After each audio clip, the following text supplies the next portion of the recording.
Sure, here's a great, deep and detailed summary of the Mongol invasion during Balban's reign, written in the simplest and clearest way possible, but still very thorough. And detailed summary. The Mongol invasion during Balban's rule, 1266 to 1287 CE. Who was Balban? Balban was a strong and strict ruler of the Delhi Sultanate, ruling from 1266 to 1287 CE. He was very serious about law and order and defending the kingdom from foreign enemies. During his time, the biggest outside threat came from the Mongols, who were feared across Asia for their powerful and brutal attacks. Who were the Mongols? The Mongols were fierce warriors from Central Asia, originally led by Genghis Khan. By the time of Balban, they had formed a powerful empire stretching across much of Asia. They had already attacked parts of Afghanistan and northern Pakistan, and now they were trying to enter India through the northwestern frontier. Where did they attack? The northwestern frontier included places like Lahore, Multan, Sindh, Punjab region. These areas acted like a gateway into India. Mongols began taking control or influencing areas like Lahore. Why couldn't Balban expand his empire? Balban could not launch new wars or conquer new lands because he had to constantly defend his kingdom from Mongol invasions. His attention and army were focused only on protecting the borders. Balban's strategy to defend the kingdom built a line of forts. Along the northwest frontier, Balban built many military forts. These forts acted like watchtowers and military camps to stop Mongol entry. 2. Stationed Afghan soldiers. He placed strong Afghan soldiers in those forts. These were tough warriors used to fighting in mountainous and border regions. 3. Appointed Sher Khan Sankar. Balban trusted his cousin Sher Khan Sankar to guard the border. Sher Khan was brave and the Mongols feared him. He also kept local rebel tribes like the Khokars under control. 4. Death of Sher Khan. Around 1270, Sher Khan died. This was a huge loss for Balban, as there was no one else like him to guard the border. Balban's sons and their roles. To keep the border secure after Sher Khan's death, Balban gave responsibility to his 2 sons. One, Bughra Khan, younger son, put in charge of Sunana, Punjab region. 2, Prince Muhammad, elder son, given command of Multan, Sindh and Lahore, the most dangerous areas. He was a brave soldier, a wise ruler, and loved poetry and books. He supported famous Persian poets like Amir Khusrau and Amir Hassan. Cultural side of Prince Muhammad. Prince Muhammad was not just a warrior, but also a patron of art and poetry. He invited Sheikh Sadi, a famous Persian poet, but Sadi declined due to old age. His court became a center for Persian literature in India. Prince Muhammad's battle with the Mongols. Prince Muhammad prepared strong defenses and fought off Mongol invasions. At first, he and his brother joined forces and defeated the Mongols when they crossed the Sutlej River into Punjab. But in 1286, the Mongols returned with a stronger army. In that battle, Prince Muhammad was killed, defending his land. Balban's heartbreak and final years. When Balban heard about Prince Muhammad's death, he was over 80 years old. He was shocked, heartbroken, and crushed emotionally. His favorite son, a great warrior and nobleman, was gone. This tragedy weakened Balban, but he still continued defending the northwest border. Isi. Balban retook Lahore, but the Mongols still controlled Ravi River. His rule marked a time of defense, not expansion. He couldn't fully stop the Mongols, but he delayed and weakened their attacks. Final thoughts. Why this matters. Balban was one of the first rulers in India to take the Mongol threat seriously. He professionalized the army, built a defensive wall of forts, and placed competent leaders to guard the borders. His rule showed the shift from conquest to defense as protecting more important than expand. His personal loss, Prince Muhammad's death, also shows how deeply the Mongol invasions affected Indian rulers, not just politically, but emotionally. Would you like this turned into a mind map? timeline, illustrated infographic. Let me know how you'd like to study or revise it best.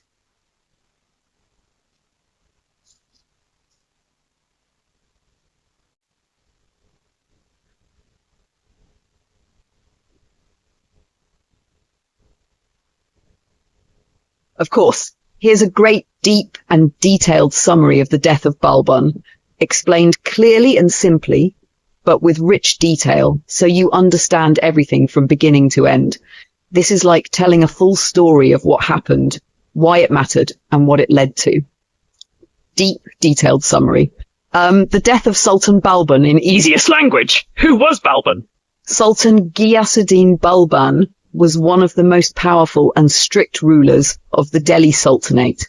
He ruled from 1266 to 1287 AD. He believed in strong government, fear of the king, law and order, absolute power of the sultan. Balban was not just a ruler, but also a father and a man with personal dreams. His biggest dream was to leave behind a strong empire ruled by his own family. His biggest hope? Prince Muhammad Balban had a favorite son. This prince was brave, intelligent, loyal, respected by nobles and generals. Balban had officially chosen him to be the next king. This is called being nominated for succession. He believed that Muhammad would rule India even better than him one day. Prince Muhammad was more than just a son. He was the center of Balban's dreams for the future. Tragedy strikes. The death of Prince Muhammad suddenly, while fighting the Mongols, dangerous warriors who came from Central Asia, Prince Muhammad was killed in battle. This was a devastating loss for Balban, emotionally and politically. Balban's reaction: outside strong, inside broken. When Balban heard the news, he showed no sadness in public. He continued doing his duties like a strong king, but in private, he was heartbroken. Every night, he wept bitterly when alone. He was already old, and this loss shocked his body and mind deeply. His heart never healed from this pain. The sadness stayed with him until the end. Who will be the next king now? With Prince Muhammad gone, Balban needed to find someone else to rule after him. He thought of his second son, named Bughra Khan. So Balban called Bughra Khan to come be with him during his sickness, maybe wanted to make him the next king. Bughra, the disappointing. So Bughra Khan was very different from Muhammad, not interested in ruling, loved luxury and freedom, feared his father's strict nature. So instead of coming to his father, he secretly ran away to a place called Lucknow in present-day Bengal. He did not want to be king or even face Balban. This left Balban deeply disappointed and alone. Last option, Kai Khusrav, the grandson, Kai Khusrav, son of the late Muhammad. Even though the boy was young and inexperienced, Balban had no better choice. He officially nominated Kai Khusrav to be the next king after him. Balban chose the child as his heir, hoping the empire would still stay in his bloodline. The final days and death of Balban. A few days after naming Kai Khusrav as heir, Balban died in the middle of the year 1287 AD. He died from old age, but also sorrow and heartbreak. His death marked the end of a powerful ruler and the beginning of a weaker, more unstable time in the Delhi Sultanate. Why is this important? Balban's death left the Delhi Sultanate in a risky position. His strong rule had held everything together. Now his capable son was dead. His second son refused to rule. His young grandson was too weak and young to manage the empire. So after Balban's death, the empire became weaker. Nobles and powerful groups started fighting for power. The Sultanate entered a period of instability and confusion. Final thoughts. In short story form, Balban was a powerful and strict king. His greatest hope was his son, Prince Muhammad, but that son was killed by the Mongols. Balban acted brave outside, but inside he was deeply heartbroken. His second son, Bughra Khan, ran away instead of taking responsibility. So Balban made his young grandson, Kai Khusrav, the next ruler. A few days later, Balban died in 1287 AD, full of grief and disappointment. His death left behind a weak empire, unsure future, and no strong adult to take charge. Would you like me to explain what happened after Balban's death, or how Kai Khusrav ruled or failed to rule? I can continue the story if you wish, step by step, in the same simple way.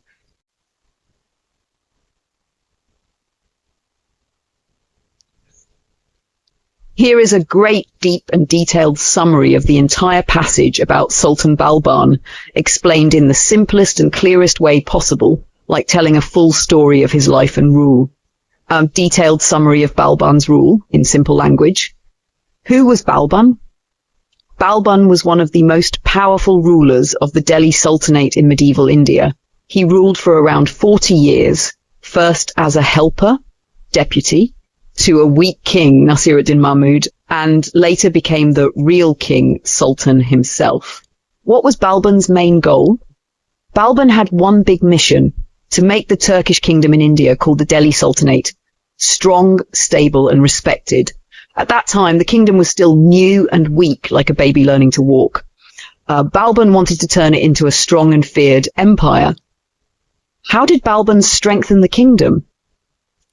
1. Restored peace in the country. There were many robbers, rebels, and disobedient nobles for Balban. He made the inside of the kingdom safe and calm again. He punished anyone who caused trouble, no matter how rich or powerful they were. 2. Defended India from Mongols. The Mongols were fierce warriors from Central Asia. They kept attacking northern India. Balban set up strong defences on the northwest border of the kingdom, like fortresses and soldiers. Thanks to him, the Mongols could not enter Delhi. 3. Did not waste energy on conquering more land. Balban didn't go around attacking nearby Hindu kings, not because he wanted peace with them, but because he didn't want to waste money and soldiers in new wars. He believed that growing too fast could make his kingdom weaker. His goal was to make what he had stronger, not to become greedy for more land. How did Balban change the role of the king? 1. Brought back royal respect. Before him, kings had lost their importance. They were like puppets. Balban made sure everyone respected and feared the king again. He made the royal court very strict, serious, and grand. 2. Crushed disobedient nobles. Many powerful nobles acted like mini-kings in their own regions. Balban removed their power, punished them, or took their lands. Now, only the king had real power, not the nobles. What was Balban's style of rule? 1. Very strict and harsh. Balban believed in ruling by fear. He gave cruel and harsh punishments, sometimes even barbaric ones, like torture or death. People followed the law not out of love, out of fear of punishment. 2. No mercy for anyone. He had no sympathy or kindness, even for the old, the noble. If someone broke the law, no special treatment. 3. Deeply religious, Sunni Muslim. He was a strict follower of Islam, prayed, fasted, and followed every Islamic rule carefully. He loved talking to religious, discussing religion. But he was also intolerant of other religions, especially Hinduism, which most of his subjects followed. Final judgment. Was Balban a good ruler? Yes, in terms of strength, discipline, and success. He protected the kingdom. He kept peace and order. He raised the power and respect of the crown. But no, in terms of kindness and humanity, he was ruthless, cruel, and very harsh. He ruled more like a strict boss than a caring king. He had no mercy or tolerance for different people or faiths. In the end, Balban was like a strong wall built around a weak building. He may not have been kind, but he made sure that no enemy, rebel, or noble could destroy the kingdom. He ruled with an iron hand, and his rule became a model of discipline and authority for future kings. Would you like a timeline, map, or a visual chart? Or should I write this as a story, poem, or comic for better memory?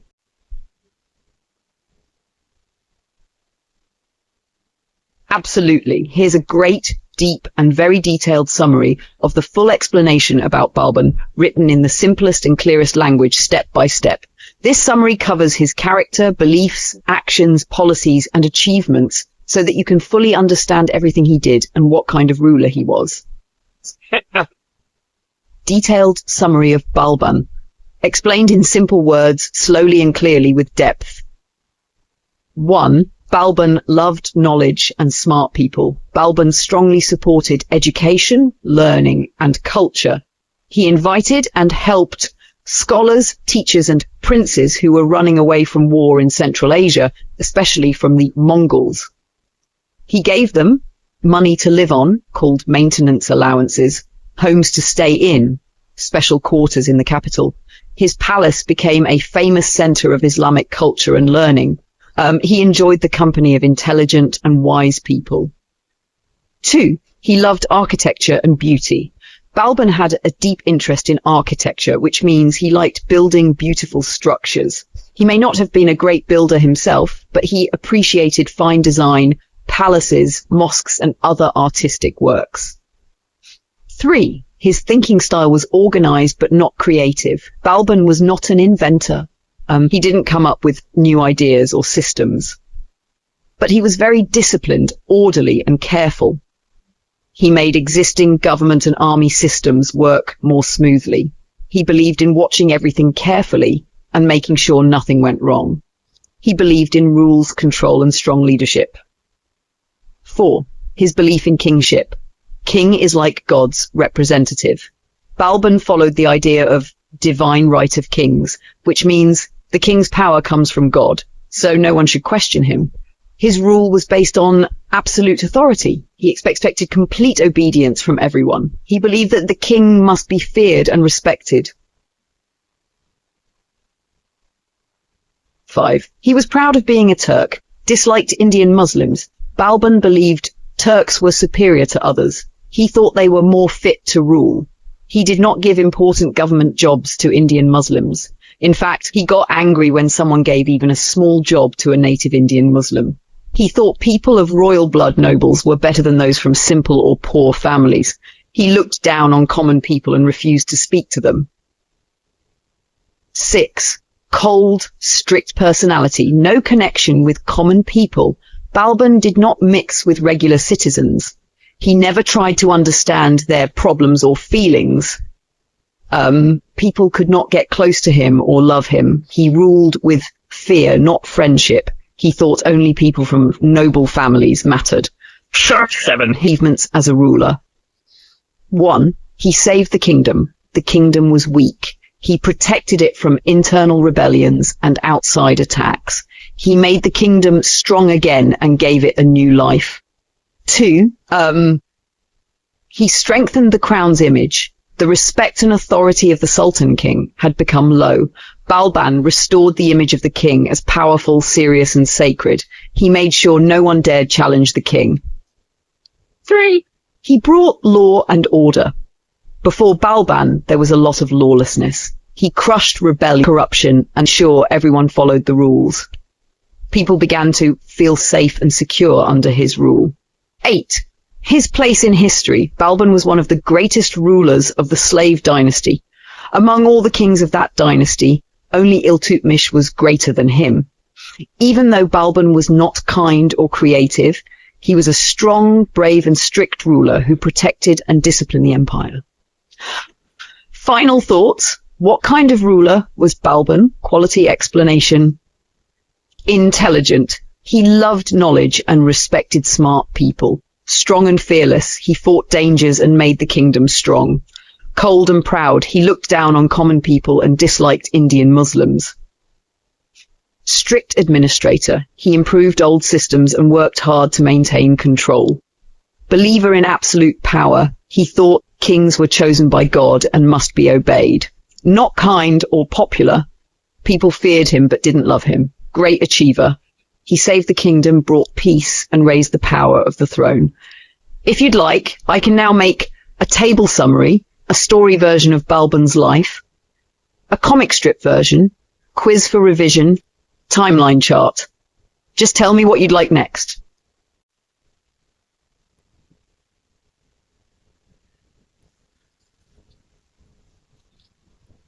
Sure. Here's a deep, detailed summary of the passage you gave, explained in the simplest and clearest way for complete understanding. Deepest, most detailed summary, simple English. 1. Who was Balban and what happened after he died? Balban was a strong and strict king of the Delhi Sultanate. Before dying, he chose his grandson, Kai Khusrav, to be the next king. But after Balban's death, the powerful nobles, rich, high-ranking officers who helped rule the kingdom, did not accept Kai Khusrav. Instead, the nobles, led by a powerful man named Fakhruddin, he was the Kotwal, like the police chief of Delhi, chose another person, Kaikubad, who was Balban's grandson through his son, Bughra Khan. So Kaikubad became king, even though he wasn't Balban's chosen heir. 2. Kaikubad becomes sultan. When Kaikubad became king, he took a royal title, Muizuddin Kaikubad. He was only 17 years old, still very young and inexperienced. He had been raised very strictly by his grandfather, Balban. Balban had forbidden him from enjoying any fun things in life, like looking at women, drinking wine, enjoying celebrations or music. So Kaikubad grew up in a very serious and controlled environment with no freedom or happiness. 3. What happened when Kaikubad became king? As soon as Kaikubad became king, he got full freedom. No one could control him anymore. All the desires and emotions that he had kept inside for years burst out. He completely lost control and started drinking wine heavily, spending time with women constantly, partying and enjoying life without limits. His life became all about fun and pleasure, and he stopped caring about his duties as king. 4. The people around him followed his example. The nobles and courtiers, people in the king's palace who helped him rule, saw the king enjoying himself. They were also tired of Balban's old strict rules. So they too started to drink, party, enjoy themselves. The whole court became lazy, selfish, and irresponsible. The government was ignored. Since Kaikubad was so young and focused on pleasure, he neglected the kingdom. He didn't care about justice, security, administration, managing the kingdom. So the administration fell apart. There was no good leadership. 6. Rise of Nizamuddin, the dangerous, power-hungry man. One man named Nizamuddin became very powerful. He was the son-in-law of Fakhruddin, the police chief. He was very clever, very dishonest, a schemer. Since Kaikubad wasn't running the kingdom, Nizamuddin took control. Kaikubad became like a puppet, a king only in name with no real power. Nizamuddin made all the big decisions for himself and began removing anyone who might stand in his way. 7. The kingdom becomes weak from inside. Inside the empire, many people started breaking laws. Ambitious and greedy men tried to grab more power. There was no discipline, no justice, and no proper rule. The kingdom was falling apart from the inside because the king and his court were not doing their jobs. 8. Outside enemies saw a chance Mongol attack. While the kingdom was in this weak state, the Mongols attacked. Their leader was Timur Khan. The Mongol army invaded Punjab, northwest part of India, and came as close as Samana, near Delhi. This was very dangerous. The kingdom was at risk of being destroyed. 9. A brave general saves the kingdom, Malik Bakbak. Luckily, there was still one brave and capable general named Malik Bakbak. He fought the Mongols near Lahore and defeated them. He captured 1,000 Mongol soldiers and brought them to Delhi. These prisoners were later executed, put to death. This was a temporary success, but the kingdom was still in big trouble. 10. Uddin's final plan. Nizamuddin wasn't satisfied with just being powerful behind the scenes. He wanted to become king himself, so he started removing good officials, eliminating rivals, making secret plans to take the throne. He was ready to betray Kaikubad and grab full power. Final thoughts. What does all this mean? This was a time of great trouble and decay in the Delhi Sultanate. A young and weak king like Kaikubad couldn't handle the responsibility. A power-hungry noble, Nizamuddin, took advantage of this. The government became weak, people broke the law, and enemies attacked. Though one battle was won, the whole system was falling apart. If you'd like, I can also tell you what happened next. how Kaikubad's rule ended and what Nizamuddin finally did. Would you like that?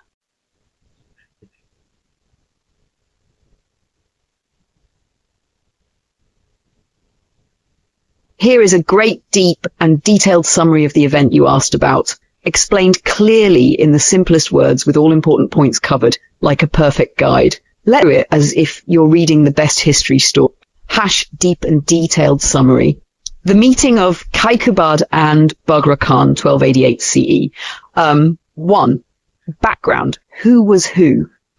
Kaikubad was the Sultan King of Delhi. He was very young, just 17 years old when he became king. He was the grandson of Balban, a very strict and powerful ruler. But Kaikubad was not like his grandfather. He became lazy, enjoyed parties, wine, women in the kingdom. Bughra Khan was Kaikubad's father. He was the governor of Bengal, a powerful area in the eastern part of India. He had ruled Bengal for many years, even during Balban's time. He was older, more experienced, and serious about ruling. 2. Bughra Khan learns about Delhi's problems. People informed Bughra Khan, your son, Kaikubad, is not ruling well. A man named Nizamuddin is controlling him. The capital is full of partying and no one is handling the kingdom properly. Bughra Khan became worried. Some say he wanted to take the throne from his son. Others say he only wanted to give advice to Kaikubad and stop him from making bad choices. So he gathered his army and marched toward Delhi. 3. Two armies face each other at the Gagra River. In 1288, Bughra Khan reached a river called Gagra near a city named Ayodhya. At the same time, Kaikubad also gathered a huge army and marched to face his father, thinking a battle was coming. Now both father and son stood facing each other, both with powerful armies. It looked like a war might happen between father and son. 4. The role of Nizamuddin. Nizamuddin was a clever and selfish man. He was controlling Kaikubad like a puppet. He didn't want the father and son to talk or make peace. He told lies to Kaikubad. Your father wants to take your throne. You must fight him. Don't let him meet you. He wanted them to fight so he could keep his power. 5. The wise men of Balban's time intervene. Some loyal, wise people who had served under Balban, Kaikubad's grandfather, stepped in. They were honest and experienced men and did not want civil war. They spoke to both father and son, saying, please don't fight. You are family. You must talk and settle this with peace. Fighting will only destroy both of you and the empire too. They worked hard to stop the war, and they succeeded. 6. The peace agreement, a peaceful meeting was arranged between Kaikubad and Bughra Khan. A ceremony was planned to show unity and respect. They decided would accept that his son Kaikubad was the Sultan of Delhi. As governor of Bengal, Bughra Khan would bow and show loyalty to the Sultan. This was a political agreement. Even though the father was more powerful and older, he respected the system and agreed his son was the king. 7. The emotional moment. After the formal ceremony, something very touching happened. Kaikubad cried. He fell at his father's feet, which is a great sign of respect and love in Indian tradition. He held his father's hand and guided him to sit on the throne, a gesture full of humility, honor, and emotion. It showed that Kaikubad still loved and respected his father, even though he was now the king. Final meaning. This whole event was a turning point. A civil war between father and son was avoided. A selfish minister, Nizamuddin, failed in his evil plan.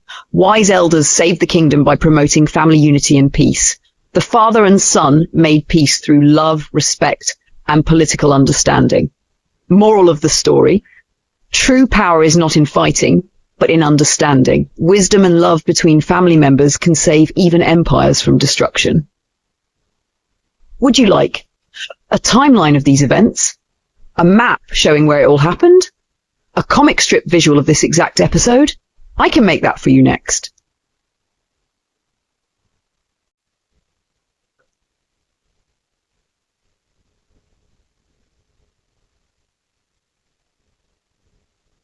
Of course, here's a great, deep and detailed summary of the passage you provided in the simplest and clearest language possible. as if you're learning it for the first time with no background knowledge. I'll explain not just what happened, but why it happened and what it means to give you the full picture. Hack. Detailed summary in simplest words. 1. A father visits his son to guide him. A wise and experienced ruler, the father, came to visit his son, Kaikubad, who was ruling Delhi. Kaikubad had been living a careless life, partying, being lazy, and listening to bad advice from his minister Nizam-ud-Din. Before leaving, Bughra Khan warned his son to change and stop taking advice from such evil people. He hoped his son would become a better king. 2. Kaikubad tries to improve, briefly. After his father left, Kai listened to the advice for a short time. He stopped partying for a while. He even killed Nizam, the corrupt advisor, by poison, showing he wanted to clean up his court. But this good behavior didn't last long. 3. He returns to his old lazy and pleasure-loving life. Soon, Kaikubad relapsed. He went back to being lazy and chasing pleasures like wine, women, and luxury. He stopped caring about ruling properly. 4. A new powerful noble rises, Jalal-ud-Din Khalji. A nobleman named Jalal-ud-Din Khalji was given a lot of land and power, a place called Bulandshahr, and was made commander of the army. He was from the Khalji group, who were not Turks. The Turkish nobles, who were proud and powerful, didn't like him. They thought the Khaljis were lower class, so they became angry and jealous. 5. Kaikubad becomes very sick. Kaikubad was suddenly struck by paralysis. He couldn't move parts of his body and couldn't rule. The Turkish nobles used this chance to make his infant son the new king. The boy was named Shamsuddin. 6. The Turkish nobles plot to kill Jalal-ud-Din. They feared Jalal-ud-Din might take over, so they planned to kill him. But Jalal-ud-Din was smart. He saw their plan and acted before them. 7. Jalal-ud-Din takes over Delhi. Jalal-ud-Din marched to Delhi, the capital city, and took control. He had Kaikubad killed to remove any chance of him returning to power. Then he pretended to be someone ruling on behalf of the child king Kayumars. 8. Jalal-ud-Din becomes king. The idea of Jalal-ud-Din being a regent didn't work for long. He wanted full control. He soon killed the child king Kayumars. In March 1290, Jalal-ud-Din declared himself king. 9. End of the slave dynasty. With the deaths of Kaikubad and Kayumars, the slave dynasty, Mamluk dynasty, which had ruled for nearly 90 years, came to an end. This was the first Muslim dynasty of Delhi, started by a new dynasty had begun, the Khalji dynasty, with Jalal-ud-Din as its first ruler. Why this is important? It shows how weak leadership can lead to the fall of a dynasty. It also shows how court politics, jealousy, and ethnic divisions, Turks versus Khaljis, can cause major changes in power. Jalal-ud-Din's rise marks the beginning of a new era in Indian history. The Khalji period ended up known for military strength and expansion. Final recap. Event, simple summary. Bughra Khan visits, father gives wise advice to his lazy son Kaikubad. Kaikubad changes briefly, kills bad advisor, but soon returns to bad habits. Jalal-ud-Din rises, a non-Turk gets power, Turkish nobles get angry. Kaikubad falls sick, his baby son is made king by Turkish nobles. Jalal-ud-Din acts fast, takes Delhi, kills Kaikubad, becomes regent. Ends the slave dynasty, kills the baby king, and becomes full king in 1290. Would you like me to now explain the Khalji dynasty that comes after this, or make a comic strip version of this story for visual learning?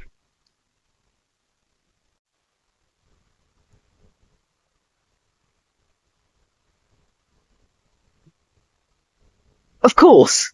Here's a great detailed summary of the passage you gave, written in the simplest and clearest way possible, like I'm teaching someone completely new to history. I'll explain it step by step so you truly understand it deeply. Great detailed summary. Slave kings, extent of the...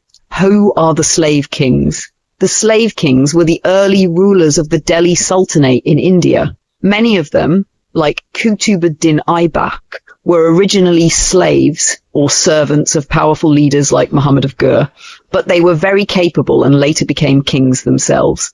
They ruled from around 1206 to 1290 CE. The dynasty is also called the Mamluk dynasty, which means slave in Arabic. 2. How big was their kingdom? The kingdom created by Muhammad of Ghur and Qutbuddin Aibak covered north and parts of central India. That kingdom did not grow bigger during the time of the slave kings. In fact, the area of the kingdom often shrank in wars, so the size of land they ruled mostly stayed the same or even got smaller. 3. Why didn't they expand the kingdom? Because they were too busy fighting inside their own territory. Many Hindu rulers lived within the borders of the Sultanate kingdom. These Hindu kings and chiefs did not want to be ruled by the Muslim slave kings. They kept rebelling and trying to regain their freedom. Even Hindu farmers, called peasantry, also refused to pay taxes or disobeyed orders. So the slave kings had to keep sending their armies again and again to crush revolts and recapture the same areas. 4. What does the book Tabkat-i-Nasiri say? This is a historical book written by Minhaj Siraj, who lived at that time. His book tells us that almost every year, the sultans, slave kings, had to go on military campaigns. They had to fight rebellious Hindu chiefs and also control angry farmers. The same lands had to be reconquered again and again because people kept rising up. 5. What was their main problem? They were not focused on taking new land. They were focused on not losing the land they already had. So they could not plan aggressive wars or expand the kingdom. Their main challenge was to defend and maintain what they inherited from earlier rulers.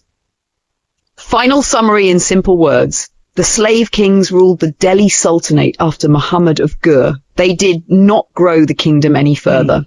Their time was spent fighting Hindu rulers and farmers who didn't want to be ruled by them. They had to keep reconquering the same areas again and again.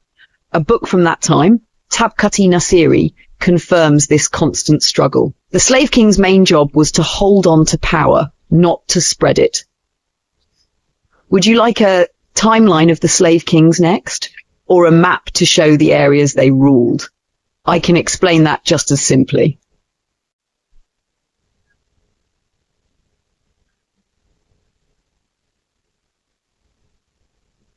Here is a great detailed and simple summary of the full explanation above, written in the easiest language step by step so anyone can understand it clearly. Detailed summary of the Delhi Sultanate's boundaries and power. What was the Delhi Sultanate? The Delhi Sultanate was a kingdom in northern India, Muslims from Delhi, especially during the 1200s to 1500s. These rulers are often called the slave kings or Mamluk rulers because the first few sultans were former slaves who rose to power. 1. The size of the kingdom The kingdom did not have fixed ruler either gained or lost land, so the sultanate kept growing and shrinking like a balloon depending on how strong or weak the sultan was. 2. North border. The Himalayan Tarai, the northern border, was the Tarai region, which is a wet, green strip of land just below the Himalayas. This was the upper edge of the kingdom. 3. South border, a zigzag line. The southern border wasn't straight. It moved in and out like a zigzag. It included many areas such as northern Bengal, North Bihar, Gwalior, Ranthambore, Ajmer, Nagaur. It passed north of Jaisalmer and separated Gujarat, not ruled by Delhi, from Sindh, sometimes ruled by Delhi. 4. East border, half of Bengal. The Sultanate controlled only western Bengal. It did not reach Dhaka, modern capital of Bangladesh, so the eastern half of Bengal was not ruled by Delhi. 5. Northwest border, Jhelum and Beas rivers. On the northwest side, the Jhelum River was the usual boundary. Sometimes they lost land and the border moved back to the Beas River, which is farther east. So the kingdom shrank in that area. 6. Areas that were usually included. Lahore, Multan and Sindh were usually part of the kingdom. These cities were important and powerful. However, Delhi sometimes lost control of them during weak rule or rebellion. 7. Areas that were usually outside. Some areas never really became part of the Sultanate. Salt Range, hill region in present-day Pakistan, Jammu and Kashmir, mountain region in North India, outer corners of modern Punjab, northwest and northeast. Even inside the kingdom, some rulers were independent. There were many local Hindu rulers, called chieftains, who ruled their areas independently. These included places like Himalayan Tarai, northern Doab, land between Ganga and Yamuna rivers, northern Rajasthan, Bundelkhand. The sultans could not fully control these rulers.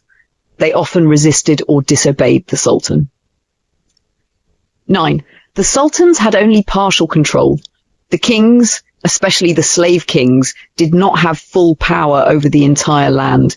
They were not absolute rulers, meaning some areas didn't follow their rule. Some places had their own leaders who didn't listen to the sultan. The king had to keep sending armies to fight and control them. Final summary in one sentence. The Delhi Sultanate was a powerful but unstable kingdom with changing borders, and even within its land, many areas were not fully controlled, especially due to independent Hindu rulers and difficult geography. If you'd like, I can now turn this summary into a comic strip, a visual map, or timeline plus flashcards for studying. Let me know how you'd like to learn this even better.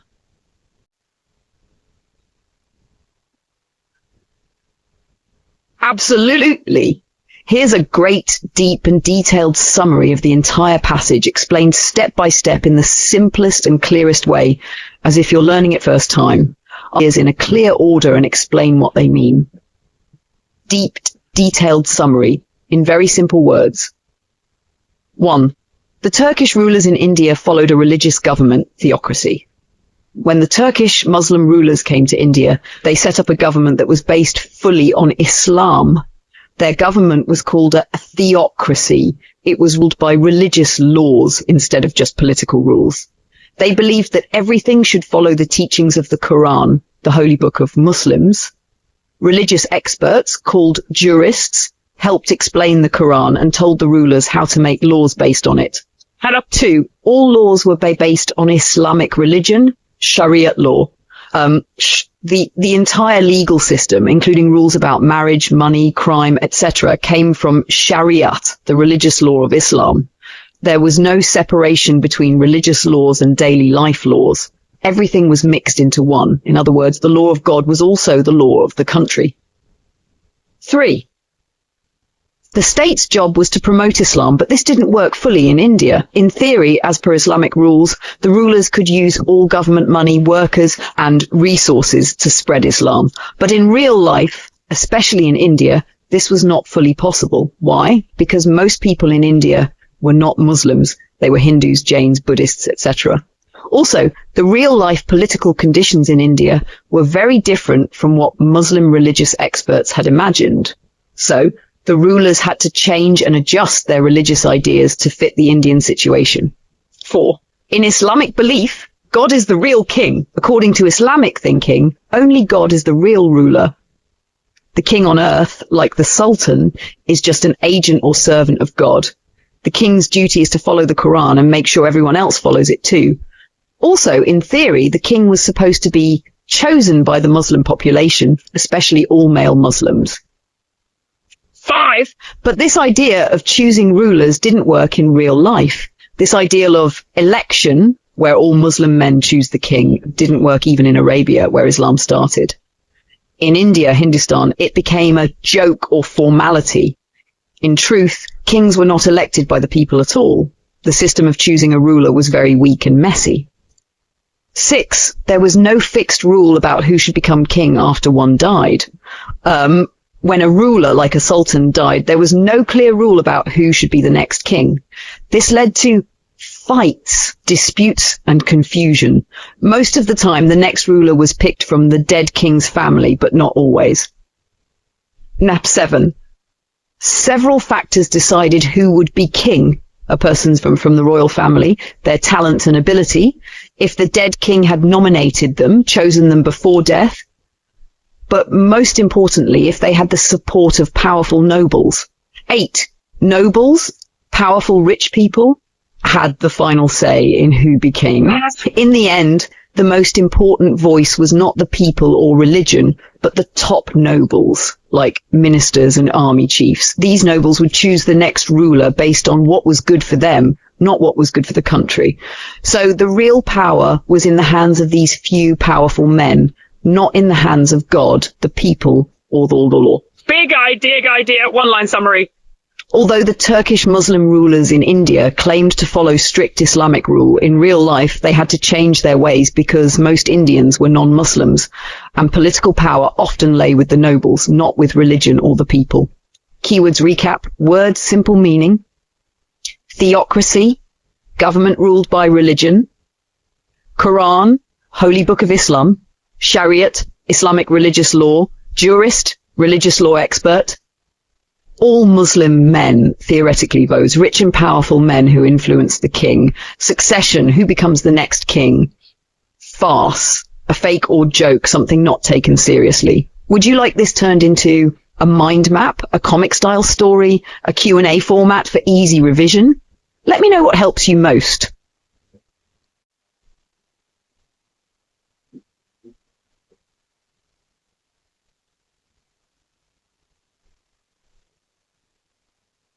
Sure, here's a deep, complete, and very detailed summary of the passage you shared, explained in very simple, clear language, like teaching someone from scratch. I will explain every key point step by step so that you deeply understand everything. Summary: nature of the early Delhi Sultanate rule, especially under Turkish sultans. 1. The Delhi Sultanate was a military government. The Delhi Sultanate 1206 to 1526 CE, especially in its early phase, was not a democratic or people-friendly government. It was a military-based rule. That means power came from soldiers, weapons and force, not from people's agreement or support. The rulers were foreign invaders, mostly Turkish Muslims, who came from Central Asia, modern-day areas like Turkey, Uzbekistan, Afghanistan. Key idea: they ruled by power, not by love or service to the people. Control was maintained by foreign soldiers. The land of India was controlled and protected by foreign Turkish troops. These soldiers were stationed in garrisons, military camps, across the country, especially in important cities and at the borders. This was done to keep the Indian population under control and prevent rebellions. Key idea: the Indian people were ruled by outsiders with weapons who stayed ready to crush opposition. 3. For military camps across the land. The Sultanate built forts and military posts in key areas, especially near borders and strategic cities. These forts helped them keep control over the population and defend against enemies. These garrisons acted like centers of military power, not places for helping people. Key idea: the Sultanate saw the land as something to control, not to care for. 4. The government had two main goals only. Since the rulers were foreigners, they didn't feel connected to the Indian people. Their rule had only two purposes. 1. Collecting revenue, taxes. They wanted money from the people. 2. Maintaining law and order. They wanted peace, not for justice, but so that people didn't rebel. They didn't care about education, health, roads, well-being of people. Key idea: their rule was selfish. They wanted money and peace only so they could keep ruling. 5. Muslims, especially Turks, were the only real citizens. In the early Sultanate period, only Muslims, mainly Turkish Muslims, were considered full citizens. Non-Muslims, mostly Hindus, who were the majority, were excluded from important positions and rights. Key idea: if you were not Muslim, especially not Turkish, you were not treated as an equal. 6. Hindus were treated as inferior people, zimmis. Hindus were called zimmis, a term in Islamic law meaning protected non-Muslims, but this protection came with many restrictions and extra taxes.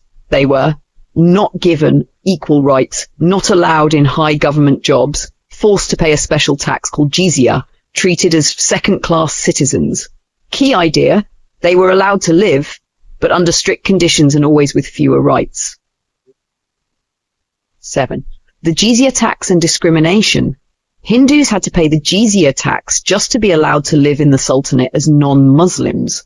They also had less access to justice, Muslim testimony valued more, higher taxes, no role in military or administration. Key idea, they paid extra money just to exist and still faced discrimination. 8. Religious leaders, ulema, encouraged harsh treatment. The ulema, religious scholars and clerics, were very powerful. They believed in strict Islamic rule and were often hostile towards Hindus. They pressured the rulers to treat Hindus as low-level people like servants. Some of their goals were forcing conversions to Islam, destroying idols and temples, limiting Hindus to only hard labor, cutting wood. Key idea, they wanted a pure Islamic harsh religious control. 9. Religious persecution did happen, but not always. Some sultans went too far and persecuted Hindus, destroyed temples, banned Hindu rituals, forced conversions, but this was not constant, only under certain rulers who fully obeyed the ulema. Key idea, religious persecution happened sometimes, not always, but it made life scary and unstable for non-Muslims. 10. People were deeply unhappy under this rule. Because of foreign rule, religious discrimination, economic exploitation, lack of care for public good, the majority of Indians, especially Hindus, were powerless. Key idea, the sultanate did not serve the people, and most of the population suffered quietly. 11. Some modern historians try to defend the sultanate. Some historians like Dr. I.H. Qureshi and Dr. Mahdi Hussain tried to say the sultanate was not harsh, non-Muslims were treated fairly, but their claims don't match historical facts, and many disagree with them. Key idea, some try to rewrite history, but the reality of discrimination and oppression is well recorded. 12. It's wrong to say there was no religious agenda. Some people say the early sultans never tried to force religion, but history shows that they did try to. Spread Islam, limit Hinduism, convert people, sometimes by force. Key idea, the sultans did try to change the religious nature of the population, though they were not always successful. Final conclusion, deep insight. The early Delhi Sultanate, especially under Turkish sultans, was a foreign, military-run government focused on collecting money and keeping order through force. Did not care about the well-being of Indian people. Treated Hindus and other non-Muslims as second-class citizens, imposed heavy taxes and denied basic rights to the majority, sometimes used religion as a tool of control and persecution, was deeply disliked by the native Indian population. If you'd like, I can also turn this into a short story version, a comparison chart, a visual map of power structure, a quiz to test your understanding. Just